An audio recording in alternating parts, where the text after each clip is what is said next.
tuve la oportunidad de explicar el otro día el plan de convivencia en Villava. Creo que lo he explicado 10 veces ya a distintos colectivos y siempre empiezo con una afirmación que la voy a hacer ahora también. Con dos afirmaciones. No hay alternativa al diálogo entre diferentes, es algo claro. No hay alternativa a la convivencia entre diferentes.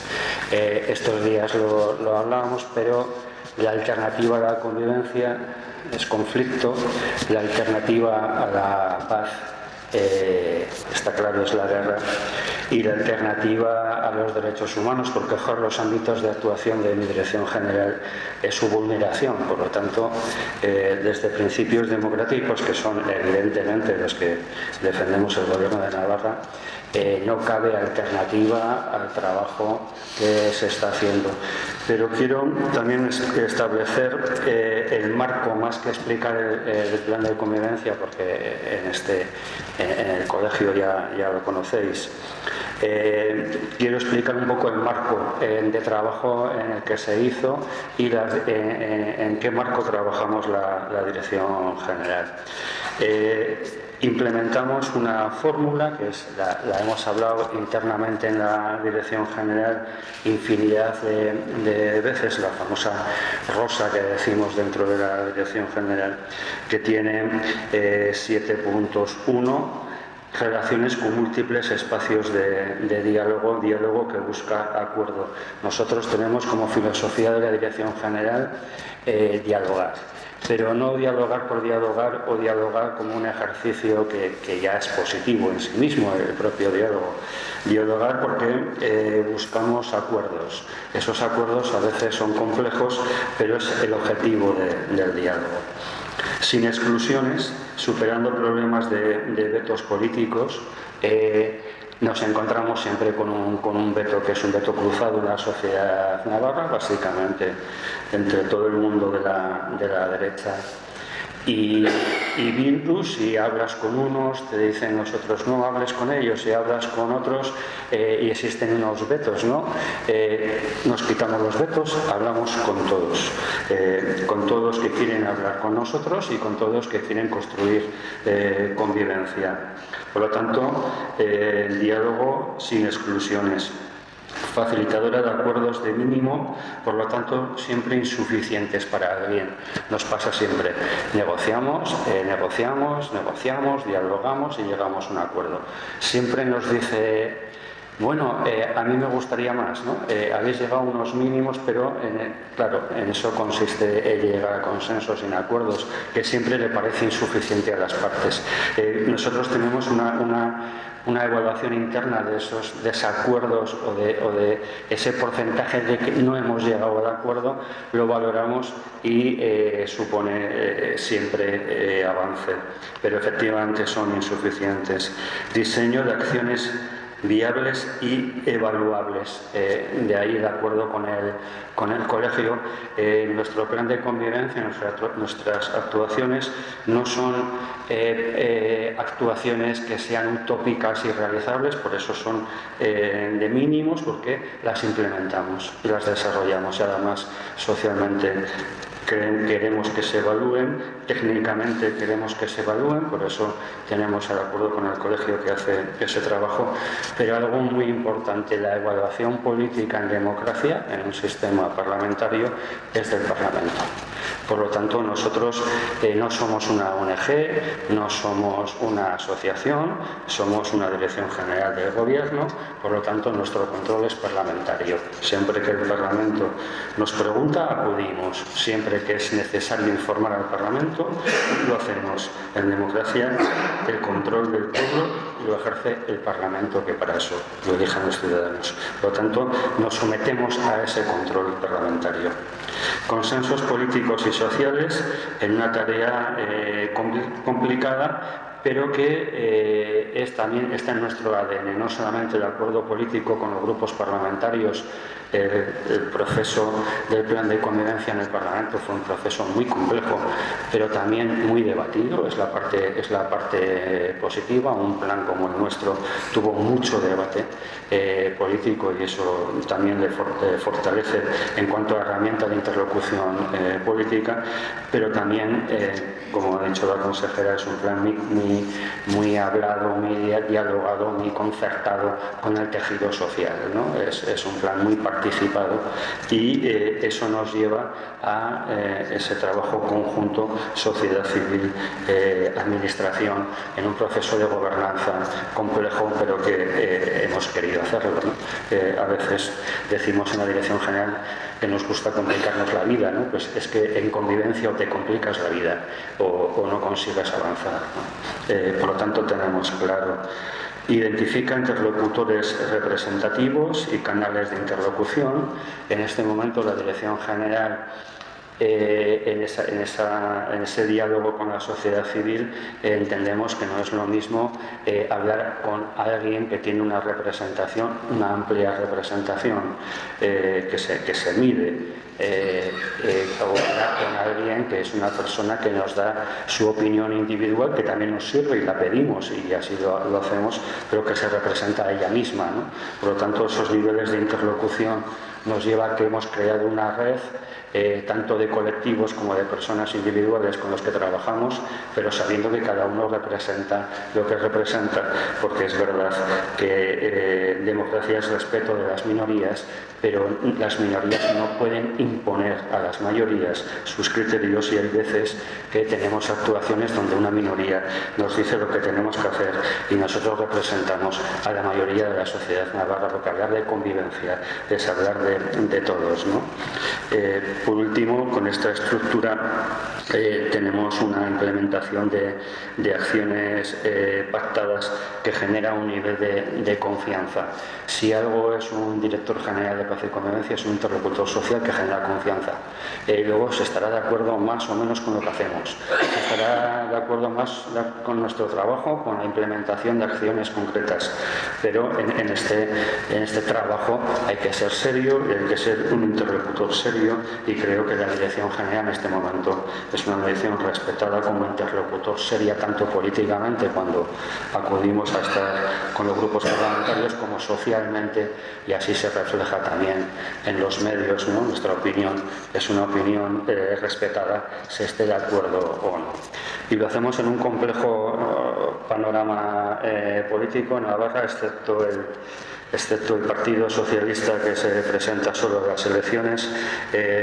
Tiene un tejido político complejo de coaliciones. Estos días estamos viviendo movimientos de coaliciones donde nos lleva a que tanto Geruabay como Podemos, con Izquierda Unida, Bacharre, Navarra Suma, con los partidos que tiene en este momento dentro, como Bildu, con Sortu y EA, nos lleva a trabajar con 10 fuerzas políticas que están en coalición, ¿no?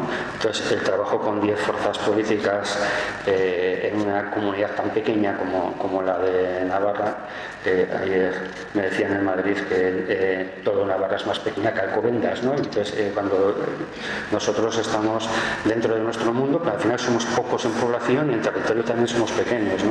Con 10 fuerzas políticas, pues es un tejido político complejo, ¿no? Pero también llama la atención que este trabajo que estamos haciendo se hace en un marco de un gobierno de coalición entre el Partido Socialista, Geruabay y Podemos, que tiene una mayoría internamente socialista, pero que tiene una minoría parlamentaria, y es otra dificultad.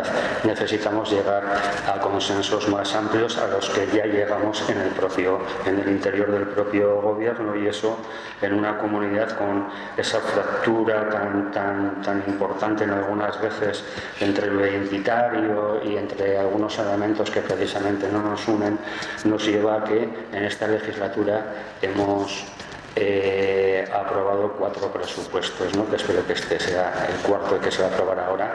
Por lo tanto, una comunidad que tiene una complejidad evidente, pero también una estabilidad presupuestaria que ya les gustaría tener a muchos que no tienen nuestra complejidad, ¿no? Entonces, ese trabajo, cuando estoy con directores de otras comunidades autónomas y nos preguntan en qué escenario trabajamos, pues es en el que os estoy contando, ¿no? O sea, que hay mucha fragmentación, pero también con niveles altos de convivencia. Y nosotros trabajamos en una serie de ámbitos de actuación, todo que tiene que ver con las normas y las leyes de memoria democrática, como ley del Estado, pero con nuestra propia ley foral de memoria democrática y nuestra propia ley foral de lugares de memoria, en el ámbito del trabajo con víctimas del 36 o de la represión franquista, todo el trabajo con la ley integral de víctimas del terrorismo, que es una ley del Estado, pero también con una ley foral de víctimas del terrorismo que nos da un marco de actuación también nuestro propio, con competencias propias en Navarra, y en un marco también de la ley de lo que popularmente se llama de excesos policiales, para entendernos, porque tiene un nombre muy largo, ¿no? De víctimas que han sido vulnerados sus derechos, de víctimas de motivación política, que es un marco también de actuación, y en ese ámbito de actuación, en cada uno de esos ámbitos, trabajamos en víctimas del terrorismo con la AVT o con AMPITE o con COVITE, VITEPAF o la Fundación Víctimas del Terrorismo o el Memorial de Víctimas del Terrorismo, es decir, las asociaciones o organismos más representativos de esas víctimas. En memoria histórica, con AFNA 36, Chimpartau o Amapola del Camino, también las 3 asociaciones más potentes, con mayor representación en ese ámbito, y en víctimas de motivación política, con el Foro Social Permanente, con el Guiarisor, con la Red de Personas Torturadas de Navarra, o sea, con las asociaciones más representativas de esos ámbitos, ¿no? Eso dibuja un trabajo importante, como os he dicho, de interlocución política, es decir, estamos construyendo convivencia, pero la convivencia no hacemos un día una ley y decimos a partir de hoy, de las 10 de la mañana vivimos en convivencia, ¿no? Ya todos en Navarra. No, la convivencia es un proceso de construcción compleja y diaria, y la Dirección General somos una herramienta de trabajo en este ámbito, y también somos una herramienta de exposición de llegar a acuerdos, en este caso como con el Colegio de Sociología. No me voy a extender y prefiero que hablemos luego un poco entre nosotros, pero quiero decir dos cosas finalmente. Una, el concepto de memoria, que se utiliza mucho en la actualidad. Se habla de distintas memorias, de memoria inclusiva, memoria crítica, memoria democrática, memoria histórica. Yo creo que a veces se desprecia, y yo la defiendo, que es algo que estamos haciendo creo que muy bien en Navarra, que es la memoria institucional, en el sentido de que la memoria o es democrática o alguien la impone, y a nosotros nos impusieron una memoria. Cuando se habla de memoria, hay memoria buena o memoria mala. El franquismo tenía memoria, la memoria de los vencedores, y la impusieron. Esa es una memoria mala, ¿no? Negativa. Entonces buscamos la memoria que es plural, la que suma distintas memorias y se llega a un consenso de mínimos. En esa estamos trabajando, que es la memoria institucional. Por eso decía que es una memoria de mayorías, controlada por el Parlamento, porque estamos en una democracia parlamentaria, y no impuesta por ninguna minoría.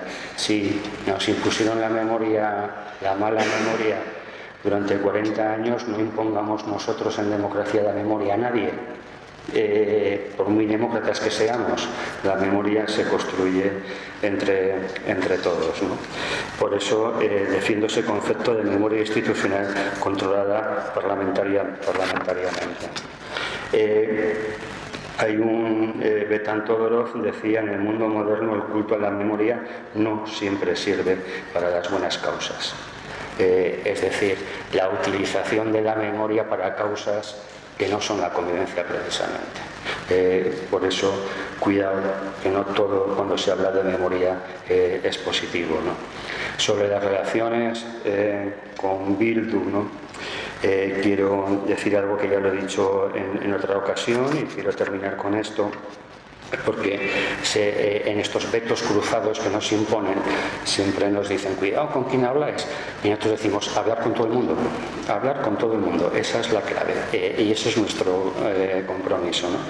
Y quiero citar a Nicolás Sartorius, era fundador de Comisiones Obreras. Durante la dictadura cumplió 6 años de cárcel por su actividad antifranquista, fue parlamentario comunista en la transición y defensor de la transición, y dice sobre la posibilidad de pactos parlamentarios entre fuerzas democráticas con Bildu, afirma: depende de lo que pactes. Mi generación pactó con quienes nos metían en la cárcel y nos fusilaba, y pactamos con ellos. Si uno no entiende que en política esto es así, lo mejor es que se dedique a cultivar flores.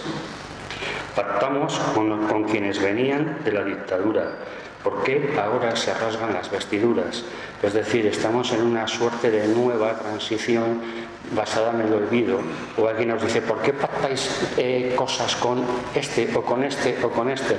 Porque ya el mismo proceso de transición, muy denostado por una parte, pero que yo defiendo, ya supo pactar con los que venían de la dictadura. Y esos que venían de la dictadura y que se ofrecieron a pactar, ahora se rasgan las vestiduras cuando acordamos con personas que vienen de procesos de violencia, ¿no? Pues estamos en una nueva transición. Si la transición del 77 sirvió con la Constitución del 78 a traernos el mayor progreso que hemos tenido en España durante siglos, espero que esta transición de diálogo y de acuerdo nos sirva para tener un futuro de paz, sin violencia y de convivencia. Y hay veces que se utiliza el ruido político, lo decíamos, que estamos viviendo estos días, ¿no? Para tirarnos a la cabeza algunos planteamientos, pero yo creo que tenemos que pensar en las generaciones, no en nosotros que ya hemos vivido unos periodos, sino en las generaciones de nuestros hijos, donde puedan vivir en paz y en convivencia, porque hemos sabido hablar con personas que vienen de la violencia para llegar a acuerdos para que eso no se vuelva a repetir nunca más. Ese nunca más, ¿no? Si habéis visto la película argentina, ¿no? En estos días el fiscal decía nunca más, ¿no? Quizás si en mi despacho lo tengo puesto por varios sitios en mi despacho: nunca más y para nadie la violencia, ¿no? Y termino con unas palabras de Guillermo Múgica, que ejerce la labor de intelectual, es un teólogo navarro muy conocido por todos, y escribió antes o con motivo de que desde el Departamento de Relaciones Ciudadanas le diese el premio a la paz el año pasado. Escribió un texto que voy a leer y con esto termino. Él dice, plantea 3 interrogantes. ¿Basta con reconocer el daño y el sufrimiento causado? Hablamos mucho de esto. ¿No es preciso aceptar que los mismos fueron injustos? La violencia no solo hay que reconocerla, hay que reconocer que es injusta, que fue ayer, que es hoy y que será mañana. ¿Cómo puedo afirmar que reconozco a las víctimas si no reconozco precisamente aquello que las ha hecho tales, como es la injusticia infligida? La segunda nota que marca Guillermo Múgica, que ninguna víctima en todo es solo víctima y que ningún victimario es solo victimario. Hay contextos donde tenemos que trabajar, contextos muy complejos, donde las personas no actuamos de forma individual en una cápsula, actuamos socialmente en momentos muy complejos y hay que saber actuar en esa complejidad siempre con principios democráticos y principios en que no hay alternativa, como he empezado al principio, al diálogo, a la convivencia entre diferentes y al debate de ideas entre diferentes. Ese contexto, dice el profesor y el teólogo, puede ayudarnos a situar determinado tipo de acciones hechas en él, pero no puede ser por sí mismo razón suficiente para justificarlas o avalarlas, y menos cuando lo que se pone en juego es la vida y la muerte de seres humanos. Eso es sagrado. Por lo tanto, el contexto nunca va a justificar el asesinato, la extorsión, por todo lo que vivimos de ETA durante décadas. Podemos entender contextos, pero el asesinato, el ataque a los derechos humanos no se entiende nunca, ni queremos entenderlo, y eso es lo que alguien tiene que estar pendiente de asumir, que en el pasado apoyó esa vulneración de derechos humanos. Y termina diciendo: estoy convencido de que mi propia autocrítica puede facilitar que otros lo hagan la suya. Es decir, procesos de autocrítica sociales por todos, pero especialmente por los que ejercieron la violencia en el pasado, son fundamentales. Pero desde esa idea de no enfrentamiento, no utilización de la memoria para generar conflicto hoy, sino utilización de la memoria y autocrítica para generar convivencia y seguir caminando en el futuro con personas que también tienen derecho, como todo el mundo, a evolucionar. Y a veces estos días lo que voy a decir no es políticamente correcto, pero me da igual, porque yo cada día soy más políticamente incorrecto. Porque estos días se ha puesto muy de moda, de falsa de moda, con las famosas medallas que tiene mucho de flujo, que vale para un día y poco para los demás días, ¿no? Hay seres humanos que tienen derecho a evolucionar, si es honesta esa evolución. Y me parece fundamental decir esto, aunque no guste. Y las biografías de las personas no son de un día ni de 2 días, es de toda su vida. Y hay personas que en un momento de su vida ejercen una acción y tienen todo el derecho del mundo, si es honesto, a decir a la sociedad: me equivoqué, o yo en una época de mi vida hice esto, pero en otra época de mi vida he trabajado por valores que son positivos para la sociedad. A este trabajo colectivo hay que unir este respeto personal al ser humano, ¿no? Porque hay veces que con brocha muy gorda definimos a colectivos o a personas, y el mundo es mucho más complejo. Por eso, por su complejidad, trabajamos en la dirección general, y su complejidad nos lleva a respetar la convivencia. Pues gracias.